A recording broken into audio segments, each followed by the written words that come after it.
sa Galaw ni Juan and kasama natin si Ma'am Leonora. Una, siyempre masaya dahil sa participation ng mga members ng ating cultural group. Unang-una yung mga member ng Basi Baila, Basi Folkloric Group, ang ating live band, ang ating mga singers. No, lahat sila ay very eager na mag-share ng kanilang talents in celebration of our National Arts Month.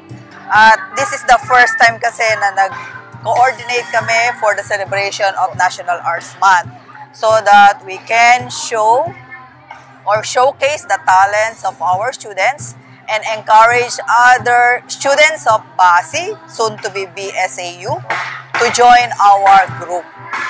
So, ma'am, sa tingin niyo po ba, marami po kayang estudyante ang may himok sumali sa mga ganitong event, lalo na po nakita po nila na ganito kagaling yung mga estudyante na napanood nila kayo? Sa palagay ko naman ay makikita nila yung mga benefits at syempre yung satisfaction ng mga bata na nagpa-participate sa kahit sila ay medyo napapagod at syempre medyo mahirap pagsabayin yung pag-aaral at the same time extracurricular kasi yan. So talagang yung mga estudyante na talagang may passion at talent na ma-share sa iba ay na-encourage naman natin. Kaya lang ngayon medyo limited yung number kasi yung iba nating members ay 4th year na graduating. May mga nag-OJT, may mga nagpa-practice teaching. Kaya kung makikita ninyo, medyo kakaunti yung ating members sa ngayon. Pero kamukha ng Basi Liping Tagalog Folkloric Group, magkakaroon kami ng workshop this coming March para magkaroon pa ng dagdag na miyembro ang aming grupo. No? Kasi kamukha ngayong coming March 7, na-invite sila ng ating munisipyo para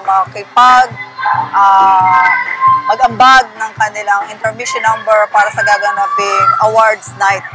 No? So, natutuwa naman ako dahil nakikita na hindi lamang sa paaralan o sa kolehiyo ang talent ng ating mga estudyante, kundi sa labas din ng ating dalubasahan.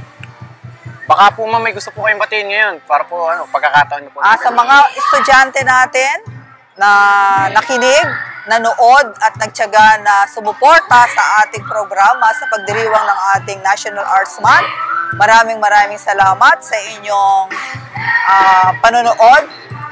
Siyempre, yung mga performers natin ay mas natutuwa kung maraming nanonood sa kanila at nakakakita ng kanilang mga talent na pinaghirapan ng hindi lamang ng oras, kundi ng araw.